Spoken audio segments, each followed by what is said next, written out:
જય શ્રી કૃષ્ણ, જય માતાજી, જય સ્વામિનારાયણ ભગવાન। આજે આપણે બનાવશું ચણાના લોટના ફાફડા। સાતમ આવે છે એટલે આપણે બનાવવા જ જોઈએ। ફાફડા બનાવવા માટે આ ચણાનો લોટ મેં લીધો છે, 250 ગ્રામ છે વજનમાં। એમાં આપણે આ ઘીનું મોણ નાખવાનું છે આવી રીતના, અને અજમા નાખવાના। અજમા આવી રીતે મસળી અને આપણે નાખશું।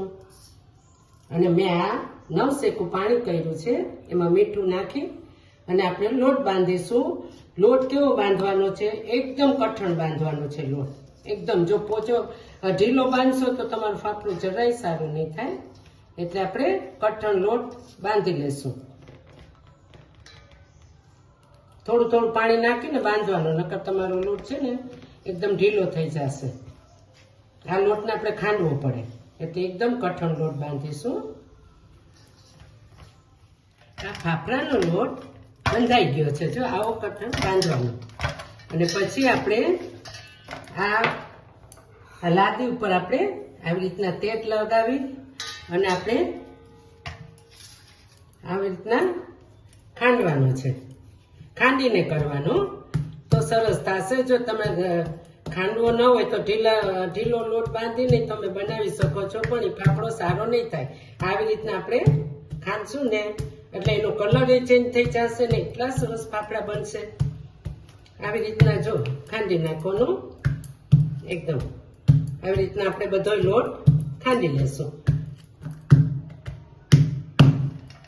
હવે આપણો આ લોટ ફાફડાનો ખંડાઈ ગયો છે, જે આવો કરવાનો। હવે આપણે એના લુવા બનાવીશું નાના નાના, અને આપણે ફાફડા વણીશું।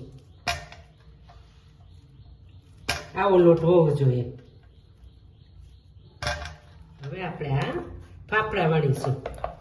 બધાય ફાફડા આવી રીતના અટામણ લઈ અને વણી લેશું। બહુ જાડાઈ નહીં રાખવાનો, બહુ પાતળાઈ નહીં, મીડિયમ રાખવાને, એટલે આપણો ફાફડો બહુ સરસ બને। આવી રીતના આપણે બધાય ફાફડા વણી લેશું।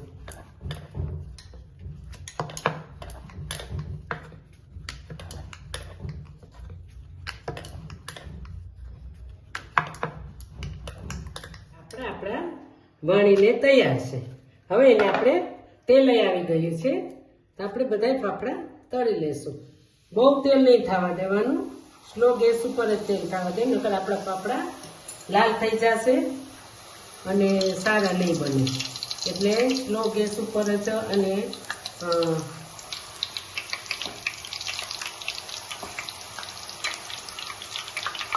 આપણો ફાફડો જરાય સારો નહીં બને। આપણા આ ફાફડા બધાય તળાઈને રેડી છે, જો શકો છો બધાય તળાઈ ગયા છે। આપણે ગેસ બંધ કરી દઈશું। આ તમે જોઈ શકો છો 250 લોટ માટે આટલા ફાફડા બન્યા છે। તમે બનાવો સાતમ ઉપર।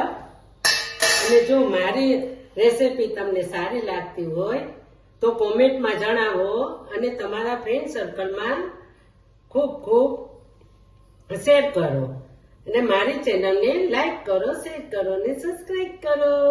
જય શ્રી કૃષ્ણ, જય માતાજી, જય સ્વામિનારાયણ ભગવાન।